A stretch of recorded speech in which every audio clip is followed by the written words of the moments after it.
온라인 수요 큐티 예배.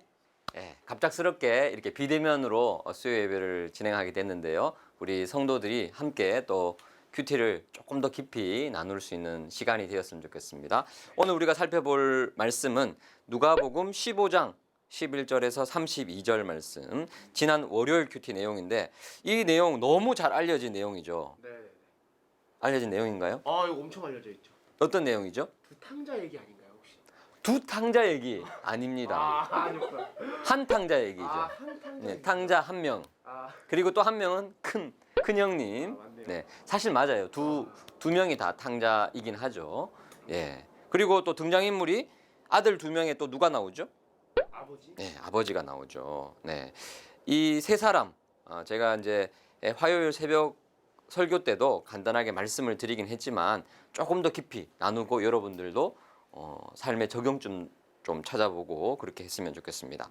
자, 오늘 본문에 첫 번째 나온 인물이 12절부터 누가 나오죠? 둘째. 자, 둘째 작은 아들부터 한번. 네. 네, 작은 아들. 자, 작은 아들은 어떤 사람이었습니까? 막 허랑방탕하게 낭비하는? 네, 낭비하는 아들. 네. 네, 그래서 탕자죠, 탕자. 우리가 탕자에 비유해서 재물을 탕진하는 아들이다라고 말하는데 이 작은 아들이 아버지에게 뭘 요구했죠? 재산입니다. 네, 재산을 요구했습니다. 여기에서 이 재산이 헬라어로 비오스라 그래서 재산이라는 어떤 뭐 물질로 예수님께서 말씀하시는 게 아니라 비오스가 사실 생명이라는 뜻이에요. 의도적으로 이런 표현을 썼어요. 그러니까 아버지가 돌아가시면 이 재산을 상속을 받는데 유산을 받는데 굉장히 무례한 거예요. 아버지가 지금 돌아가시지도 않는데 살아 계시는데 아버지 유산 먼저 당겨서 주십시오라고 얘기를 했어요. 굉장히 무례하죠. 그런데 이 재산을 생명이라는 단어를 의도적으로 사용한 거죠. 그러니까 아버지 입장에서는 굉장히 자존심 상하는 거고 이 막내 아들이 너무 철이 없는 거예요. 그러면 보통 어떻게 합니까? 아버지들이 따끔하게 혼을 내야 되는데 혼내지 않고 어떻게 하시죠? 예, 각각 나누어 줍니다. 예, 여기서 각각 나누어 줬다라고 말하면 이 작은 아들에게도 나눠줬지만 누구에게도 나눠줬습니까? 큰아들? 그렇죠. 큰 아들에게도 나눠줘요. 큰 아들에게도 나눠준다. 자, 유대 사회에서 여러분 장자의 축복 많이 들어보셨죠? 그래서 큰 아들은 아주 중요한 의미입니다. 그래서 아버지에게 재산이 1이 있다. 그러면 유산이 큰 아들에게 3분의 2가 갑니다. 그리고 작은 아들은 3분의 1이 가요. 그러니까 큰 아들은 작은 아들의 유산에 갑절을 받는 거죠. 그래서 이 장자의 특권이 어마어마해요. 그래서 아버지는 자존심이 상함에도 불구하고 그런 거 개의치 않으시고 아들을 너무 사랑하기 때문에 이제 유산을 준 거죠. 그래서 3분의 1을 줬어요. 그리고 큰 아들에게도 3분의 2가 주어진 거죠. 자, 그런데 이 작은 아들이 이 보통 이제 유산 같은 경우는 땅이에요, 땅. 땅을 준 것 같아요. 근데 땅을 줬는데 이 땅을 어떻게 한 것 같아요? 땅을 팔았나요? 그렇죠. 13절에 보시면 네. 재물을 다 모아가지고 먼 나라에 갔다라고 했으니까 이 부동산을 다 매각을 한 거죠. 그리고 그것을 돈으로 바꿔가지고 다른 나라로 간 거예요. 아버지 품을 빨리 내가 속박에서 벗어나야 되겠다 하고 갔으니까 이 작은 아들이 노린 거는 그냥 돈이에요, 돈. 아버지를 향한 사랑, 뭐 존경 이런 거 하나도 없습니다. 그래서 외국으로 갔습니다. 근데 거기에서 이런 그대로 다 탕진하게 되죠. 근데 얼마 지나지 않아서 14절에 어떤 상황이 됐죠? 흉년이 들었어요. 흉년이. 그리고 궁핍하게 됐습니다. 그래서 15절에 보시면 이제 어떤 모습으로 전락하게 됐습니까? 네, 돼지를 치는 종으로 그렇게 살게 되죠. 그리고 돼지가 먹는 쥐염 열매로 배를 채우고자 했습니다.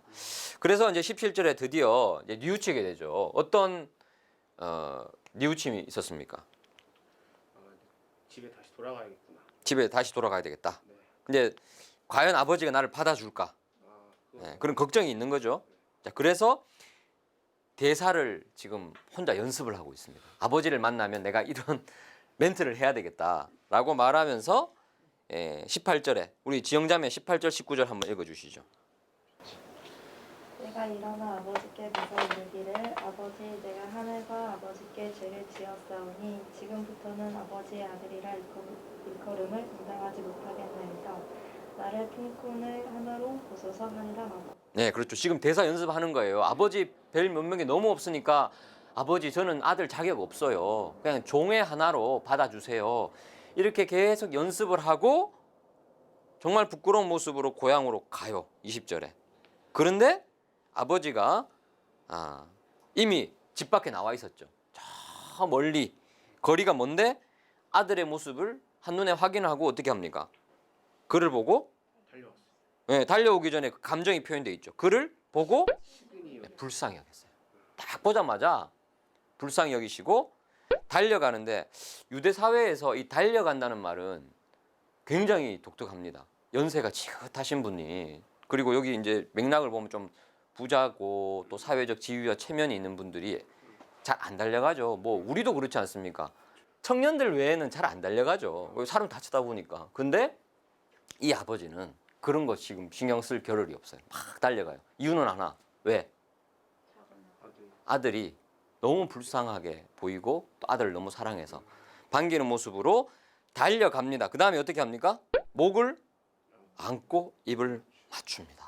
그리고 이제 아들이 대사 연습한 게 있어요.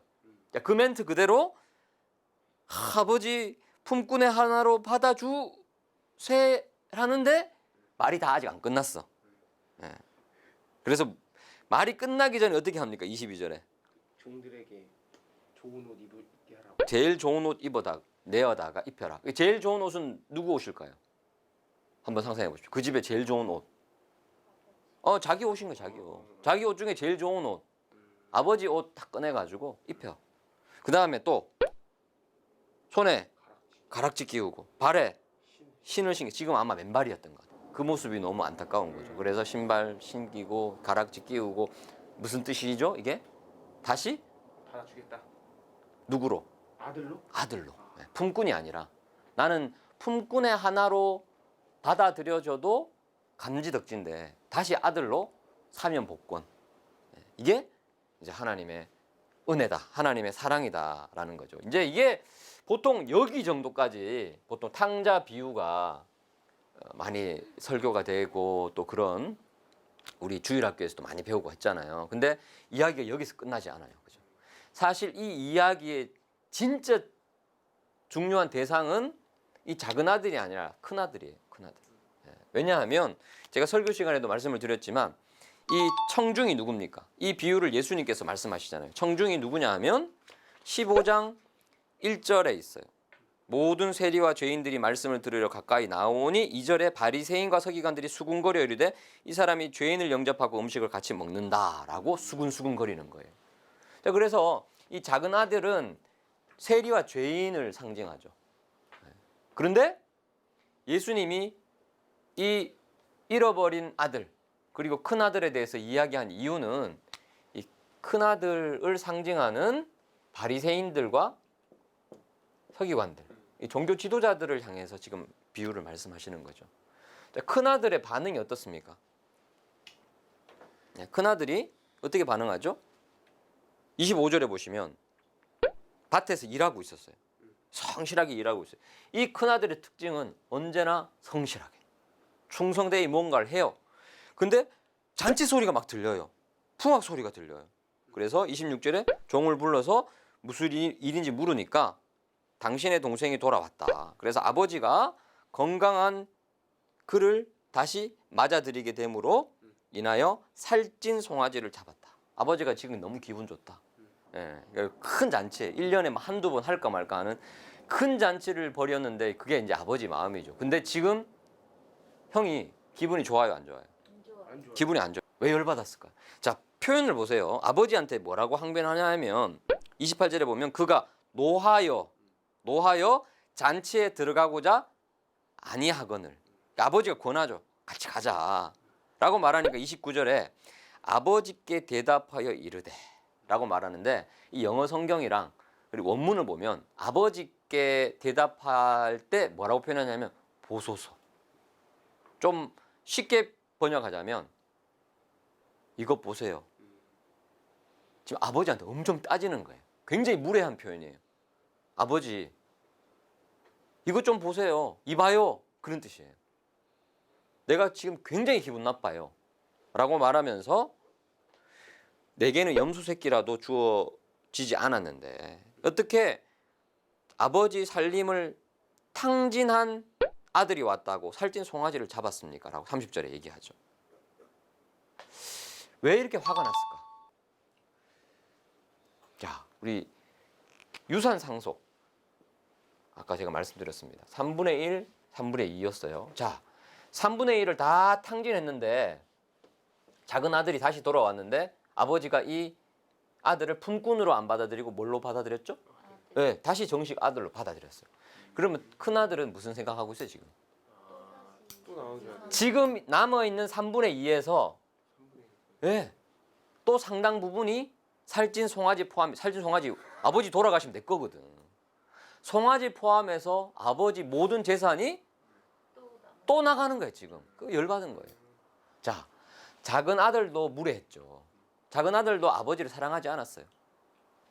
아버지의 재산에만 관심이 있었죠. 그런데 큰 아들은 어떻습니까? 큰 아들도 아버지한테 말하는 거 보면 뭐에 더 관심이 있었죠?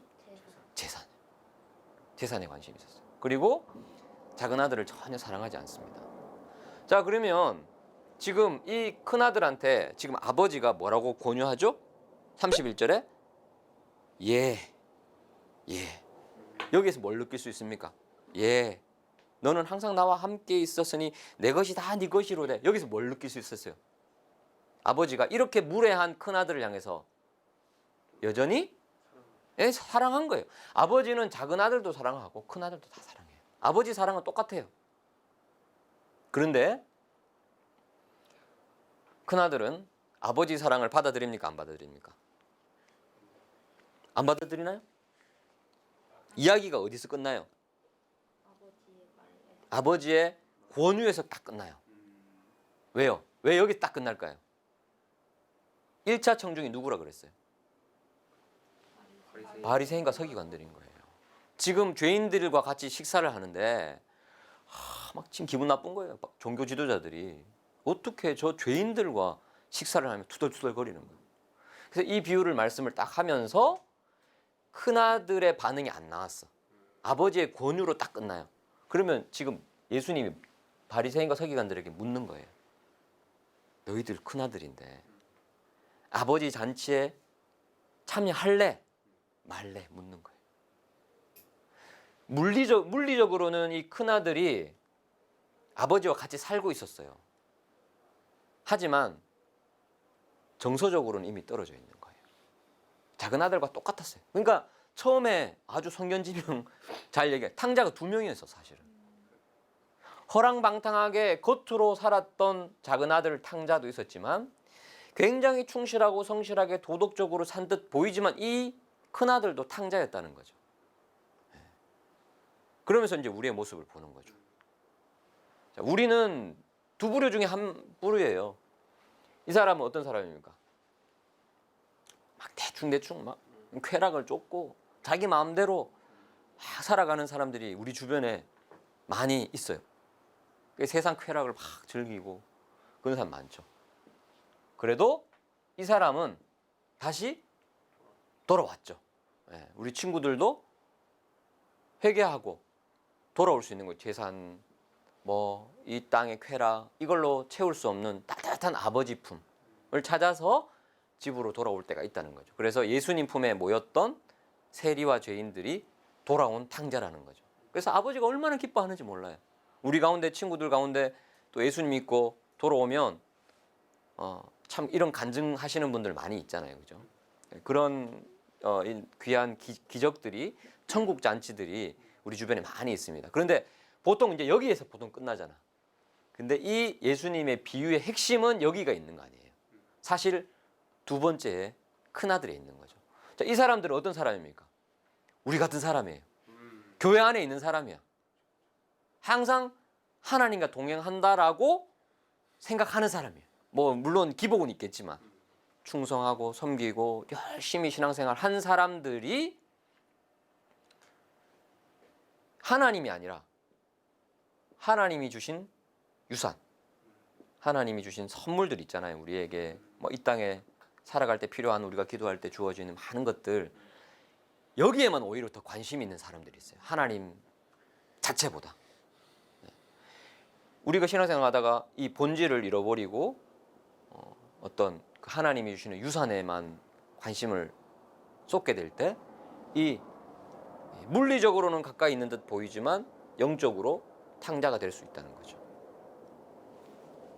자, 그러함에도 불구하고 우리 하나님, 우리 아버지 되신 하나님은 작은 아들뿐만 아니라 우리에게 끊임없이 권유한다는 거예요. 특히 우리 가운데 있는 시기심, 질투, 어떤 사람을 향한 미움, 또 이게 지금 아버지에 대한 분노로 나타나잖아요. 하나님에 대한 섭섭함. 내가 하나님 이렇게 기도했는데, 내가 이렇게 참 애를 썼는데 결과가 왜 이 모양입니까? 는 뭐가 뒤에 있어요? 내 공로가 있는 거예요. 이것도 자기 중심성이에요. 이게 작은 아들도 자기 중심적으로 살았잖아요. 근데 큰 아들도 지금 아버지와 같이 살고 있지만 아버지의 뜻은 별로 중요하지 않아. 내 뜻인 거예요, 내 뜻. 그게 우리에게도 있을 수 있다. 자, 이 본문에 또 핵심이 또 하나 더 있습니다. 자, 이 본문 앞에 어떤 내용이 있느냐? 토요일 큐티를 보시면 예수님이 세리와 죄인들과 함께 식사하시고 또 바리새인들과 서기관들을 향해서 이 말씀을 하셨는데, 그 다음에 비유를, 이 탕자 비유 전에 비유를 두 가지를 더 말씀하세요. 첫 번째 비유가 양 100마리가 있는데 한 마리 잃으면 목자가 찾아다니다가 딱 찾으면 너무 기뻐서 잔치를 벌이죠. 그게 첫 번째 비유고, 두 번째 비유가 또 동전 하나를 잃어버렸어요. 10드라크마 동전이 있었는데 하나를 잃으면 등불을 켜고 집을 쓸며 찾다가 하나 찾으면 너무 기뻐하는 그 장면이 나와요. 그런데 이 오늘 본문 탕자의 비유에서는 위에 있는 두 가지 비유와 또 뭔가 좀 다른 게 있어요. 잃어버린 양 한 마리를 찾아 나섰던 사람이 있었고, 동전을 찾기 위해서 등불을 켜고 쓸고 하다가 찾은 사람이 있는데, 여기에는 작은 아들이 나갔잖아요. 작은 아들 탕자, 그리고 큰 아들 또 다른 모습의 탕자, 찾기 위해서 나선 사람이 없어요. 그죠? 그게 차이점이에요. 의도적으로 예수님이 비유를 빠뜨린 거예요. 이 두 사람을 찾기 위해서 누가 나섰어요? 예수님이 나섰다는 거예요. 내가 나섰다는 거예요. 예수님이 하늘 보좌를 버리고 내가 너희를 찾기 위해서, 작은 아들 탕자를 찾기 위해서 내가 이 땅에 왔고, 큰 아들 계속 권유하잖아요. 찾기 위해서 내가 이 땅에 왔다. 그래서 예수님께서 팀 켈러 목사님이 말씀하시기를 예수님이 진정한 형이다. 여기는 어떻게 보면 좀 왜곡된 형이죠. 참된 형이 누구냐? 바로 예수 그리스도시다. 예수 그리스도께서 오셔서 이 탕자를 찾으셨고, 그리고 물리적으로는 탕자가 아니지만 영적으로는 어느새 나도 모르게 탕자가 되어 있는 우리를 향해서 오셔서 다시 두 팔을 벌리고, 우리가 잔치에 들어오기만 하면 어떻게 됩니까? 기뻐할 수 있는 거죠. 그것을 찾기 위해서 예수님이 높고 높은 보좌를 버리고 낮고 천한 이 땅에 형님으로, 진정한 형님으로 찾아오셨다는 거죠. 그래서 예수님이 진정한 큰 형이잖아요. 그래서 우리가 예수님 믿으면 형을 통하면 다 된다. 그래서 형통, 예수님 믿으면 형통하지 않을까, 이 말씀으로 오늘 온라인 수요 큐티 예배를 마무리하도록 하겠습니다.